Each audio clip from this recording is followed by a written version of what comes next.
sa feeling na mayroong garden na libre yung pagkain, libre yung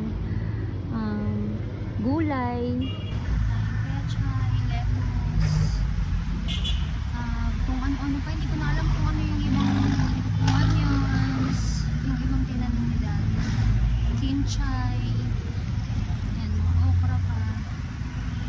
Ito naman mga mulberry and aloe vera. Ayan, ang dami. Yung iba dyan bigay lang. Mas yung mga mulberry, pinagtatanim lang yan ni Daddy. Yung mga nasa malalaking pasong na ganito, mulberry siya. Ayan. Iba't ibang variants ng mulberry yung tinanim niya. Meron ding native. Ayan yung malaki na yan, native. Mas marami na siyang bunga. Ito naman, ayan, malunggay naman. Dalawa yan, magkabilang dulo. Pati dun sa kabilang dulo. Meron kasi, ayan, mga aloe vera, pinagbibigay lang din sa amin. Thank you sa mga nagbigay ng mga plants, tsaka yung mga ornamental plants. Ito, binigay lang din sa amin ng friend ni Daddy. Tapos, dito naman sa side na to, ito yung mga bago pa lang pinatutubo ni Daddy na hindi pa pwede yung direct sunlight. Ayan, meron pa din mga pechay dyan, lettuce, marami, mustasa, onions, garlic, kamatis, ba't kamatis? Ayun, yan. So, marami-rami na siya. Laundry area ko yan. Ginawa niyang, ayun, taniman. Tapos, meron pa pala dito. Ito mga bago tong mulberry. Mga bagong tanim ni Daddy yan na mulberry. Ayan, dami, no? Hindi na siya kasi pwede magalaw. Pagka naitanim na siyang ganyan, bawal siyang galawin. So, ayun. Tapos meron kami ditong lettuce na malapit na talaga itong i-harvest. Kanina pumita si Daddy ng isa yung pinakamalaking dahon.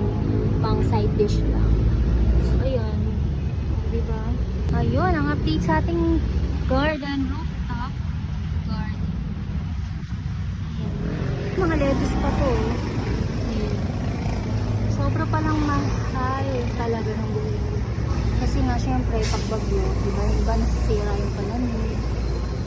Siguro mga 2 days from now, mag-harvest na ako ulit ng mga pechay. Nung nag-harvest kasi ako, since sobrang dami namin pechay, ang dami ko talaga na-harvest, tas namigay kami. Ubus uli, so wala kami makain pang araw-araw. So pag nag-harvest ako, yung pang-consume na lang muna namin. And then, ayun, namigay kami kasi may mga nagbigay nga din sa amin ng mga plants. So parang, ayun, binigyan din namin ng namin. Ayan, yan, naka-alternate yung mga malalaking paso, mulberry. Tapos, yung in between, yung plants sa gitna yan, mga okra siya. Naka-alternate information. Ang sarap ng ganito, alam niyo ba, tuwing umaga, pagigising ako, dito ko naaabutan si Daddy. And sarap lang sa feeling na mayroong garden na libre yung pagkain, libre yung gulay, diba? Para healthy. So, ayun lang. Thank you for watching.